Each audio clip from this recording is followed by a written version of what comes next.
Alhamdulillahilladzi an'ama alaina bi ni'matil iman wal islam wa bi ni'matit taqwa wa tawakkal ila Allah. Asyhadu an la ilaha illallah wa asyhadu anna Muhammadan abduhu wa rasuluh. Allahumma fasholli wa sallim wa barik ala Muhammadin wa ala alihi wa sahbihi ajma'in, amma ba'd.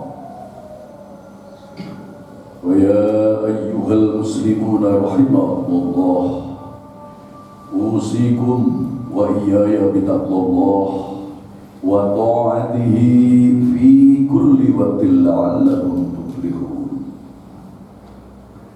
قال الله تعالى في كتابه الكريم: أعوذ بالله من الشيطان الرجيم.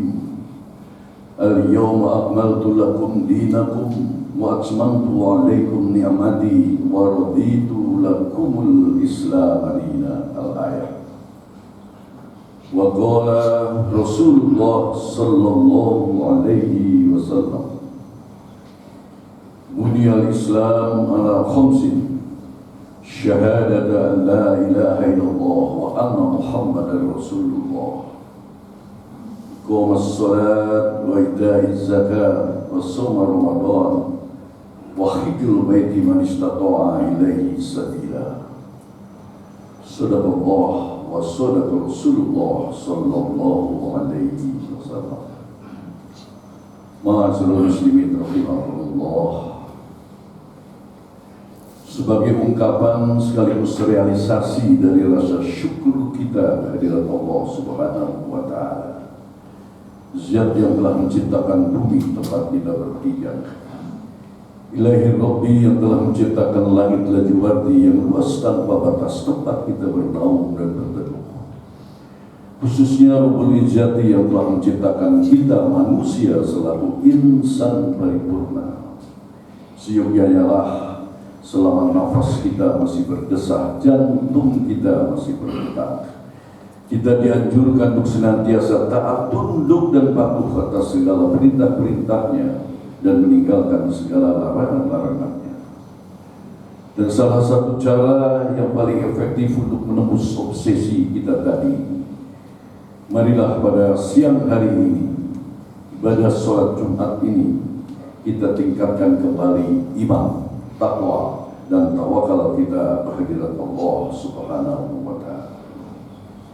Mudah-mudahan dengan peningkatan iman, memperbesar rasa takwa sekaligus mempertebal penyerahan totalitas kita kepada Allah, saldo hidup kita masih mempunyai makna dan kualitas di sisinya. Amin ya rabbal alamin. Hadirin sidang Jumat, hamba Allah kekasih Rasul yang berbahagia, salawat dan salam senantiasa kita curahkan kepada manusia pilihan Allah, manusia yang telah mengajarkan kepada sahabat-sahabat beliau, manusia yang telah mencontohkan kepada pengikut-pengikut beliau, manusia yang telah menggambarkan kepada kita sebagian umatnya. Apa yang beliau ajarkan, apa yang beliau contohkan, dan apa yang beliau gambarkan tiada lain adalah kaidah-kaidah atau norma-norma dinul Islam.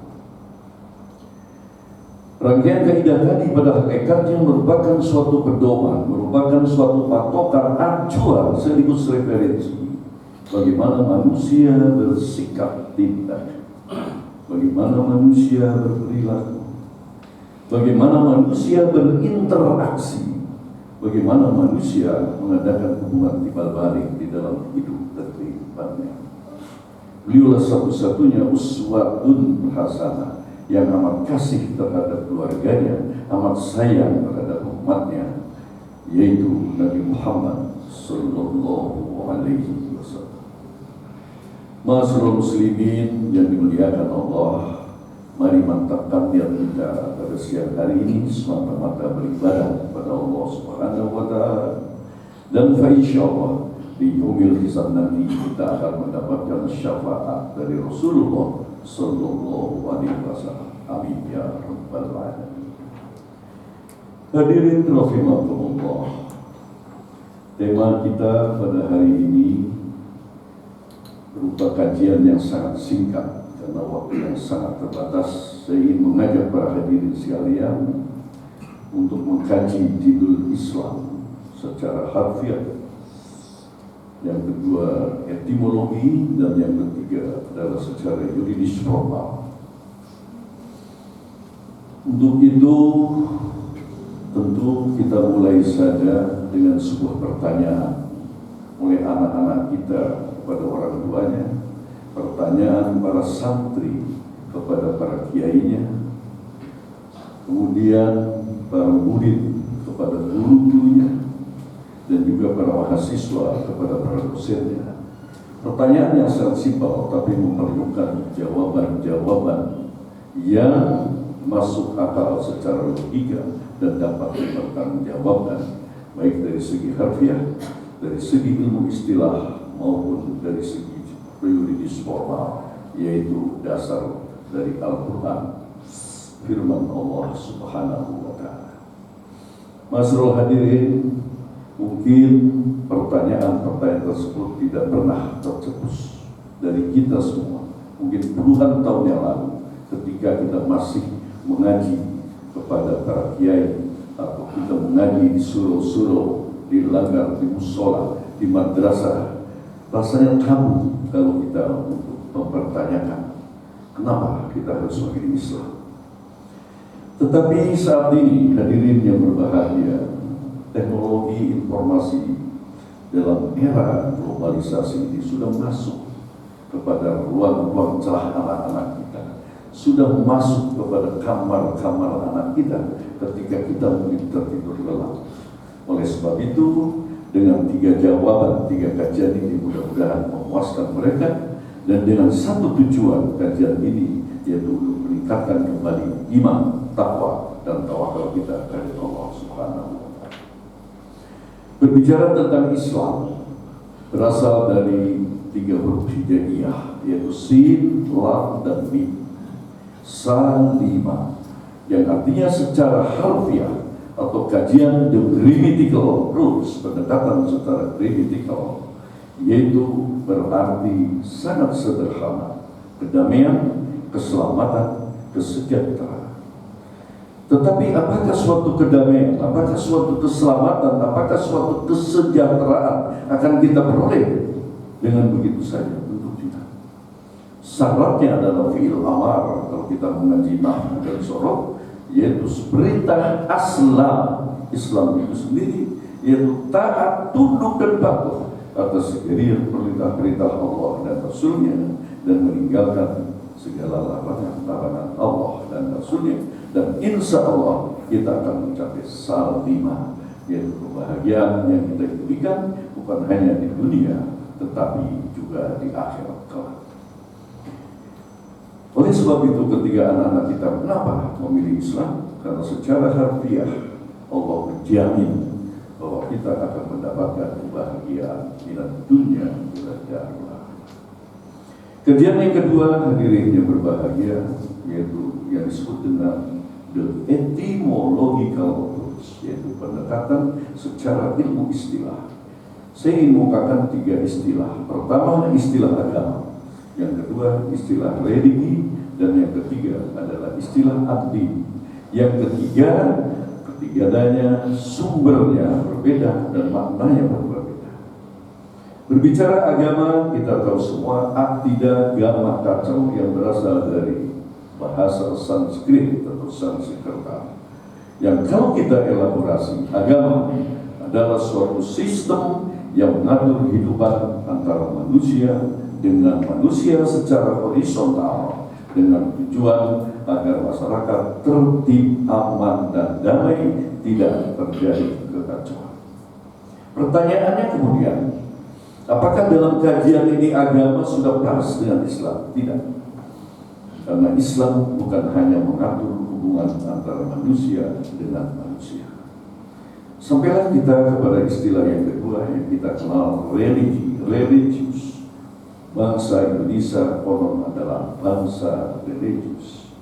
Ada 2 profesor, yaitu Profesor A.S. Bonbis dan Profesor Dr. Ichi Panwell, di dalam sebuah literatur buku dictionary, yaitu in English Reader's Dictionary, beliau menulis yang pertama bahwa the religion is belief in God as creator and controller of universe. Dua profesor ini memposisikan the religion atau religi adalah percaya kepada Tuhan, belief in God. Tuhan didudukan posisinya as creator, sebagai pencipta, and controller, sekaligus sebagai pengawas universe dari alam semesta. Dua profesor ini tidak puas dengan definisi yang pertama, kemudian mencoba menyelidiki lagi, mengadakan penelitian lagi, dan akhirnya menemukan sebuah sistem. Oleh sebab itu, pendapatnya secara etymological approach, the religion bukan is belief in God lagi, tetapi is a system of faith and worship on based spirit.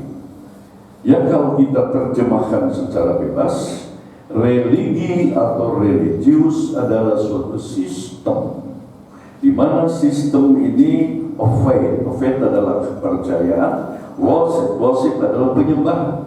Jadi suatu sistem kepercayaan dan sistem penyembahan yang didasarkan atas keyakinan tertentu on based spirit. Nah, hadirin yang berbahagia, dari dua definisi ini kita bisa mengambil kesimpulan bahwa religi atau the religion adalah suatu sistem yang mengatur hubungan timbal balik antara manusia dengan Tuhan sebagai penciptanya dan sebagai pengawasnya secara vertikal. Pertanyaannya kemudian, apakah Islam sudah pas dengan religi atau the religion? Jawabannya tidak, karena Islam bukan hanya mengatur tentang hubungan timbal balik atau interaksi antara manusia dengan Tuhan. Hadirin rahimakumullah, sampailah kita pada kajian yang ketiga, Din Asluhu Lughul Arabiyah, di mana hablum minallah wa hablum minan nas, di mana di dalam hablum minan nas secara implisit tergandung di dalamnya adalah hablum minal alamin, yaitu suatu sistem yang mengatur hubungan timbal balik atau interaksi antara manusia dengan Allah, manusia dengan penciptanya, manusia dengan khaliknya. Hablum minallah secara vertikal, kemudian hablum minan nas secara horizontal, hubungan timbal balik sesama manusia, dan juga hubungan antara manusia secara transidental dengan makhluk-makhluk lain dan alam sekitarnya yang disebut dengan the natural environment. Pertanyaannya, apakah memang ad-din ini sudah pas dengan Islam? Jawabannya iya, karena Islam mengatur hubungan secara vertikal antara manusia dengan Allah, kemudian manusia dengan manusia secara horizontal, dan manusia dengan makhluk-makhluk lain dan alam sekitarnya secara transidental. Inilah sebetulnya ad-din. Oleh sebab itu, di dalam referensi-referensi yang ditulis oleh sarjana-sarjana Islam mengatakan Islam adalah dinul Islam, Islam adalah dinul haq, Islam adalah dinullah. Hadirin rahimakumullah, terakhir yaitu kajian tentang yuridis formal. Yuridis formal kita tahu, mungkin saya tidak akan menjelaskan tentang sumber hukum secara lengkap, tetapi sumber hukum yang pertama adalah Al-Quran. Ini dapat kita lihat nanti di dalam surat An-Nisa ayat 59. Ya, A'udzubillahi minasyaitonir rajim. Ya ayyuhalladzina amanu atiiullah wa atiiur rasul wa ulil amri minkum ila akhir ayat. Nah, saya ingin atiiullah. Atiiullah ini yaitu taat tunduk kepada perintah-perintah Allah dan meninggalkan segala larangan Allah, yaitu ada di dalam Al-Quran sebagai sumber hukum yang pertama. Nah, dalam kajian ini saya mengambil referensi dari surat Al-Maidah ayat 3. A'udzubillahi minasyaitonir rajim.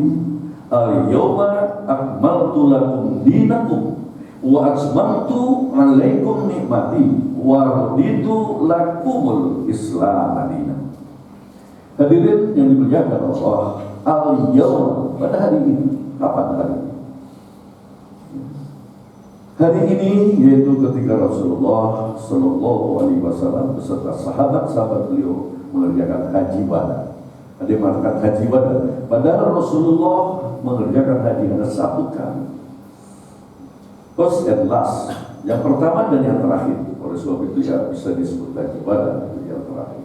Tetapi haji yang pertama dan terakhir yaitu tanggal 9 Zulhijjah tahun ke-10 Hijriah, yaitu hari Jumat. Oleh sebab itu jamaah-jamaah di Indonesia jika wukuf di Arafah pada hari Jumat, saya pernah berhaji tahun 94 dengan Pak Kiai Anwar Sanusi, yang senior saya, ya, itu pas hari Jumat. Maka orang-orang Indonesia mengatakan inilah haji akbar. Sebetulnya haji adalah supaya akbar, tetapi karena memang bertepatan hari Jumat wukuf di Arafah, maka disebut haji akbar. Kembali kepada ayat al-yawma akmaltu lakum dinakum. Pada hari ini telah disempurnakan lakum untuk kita semua apa? Dinakum, ad-din.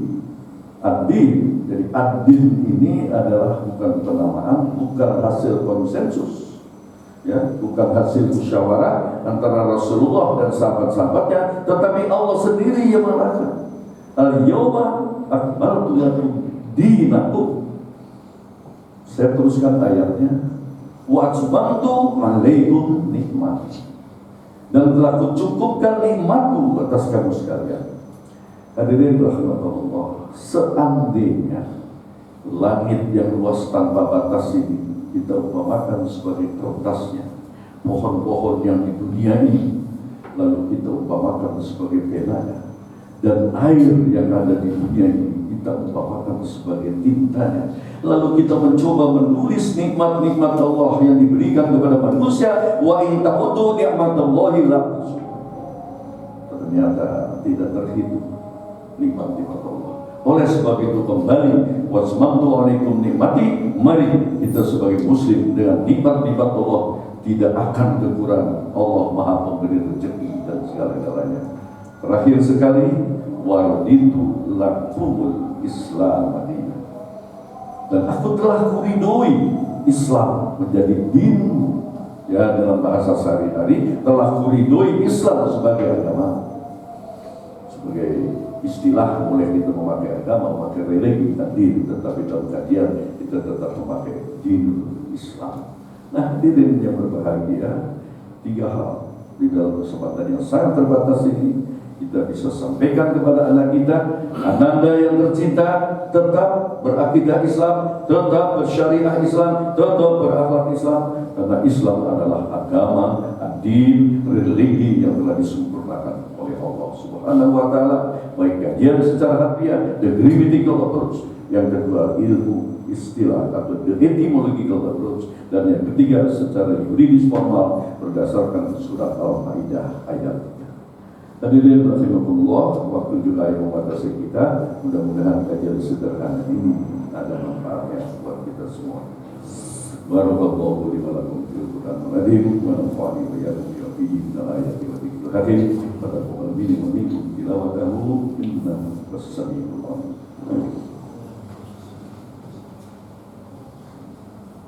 Bismillah.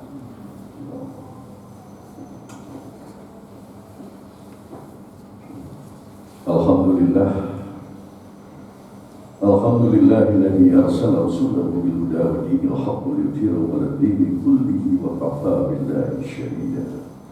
Asyhadu an la ilaha illallah wa asyhadu anna Muhammadan abduhu wa rasuluh. Allahumma shalli wa sallim wa barik ala Muhammadin wa ala alihi wa sahbihi ajma'in. Amma ba'd. Hadirin rahimakumullah, pada khutbah yang kedua mari kita sama-sama menarik tangan kita memohon doa.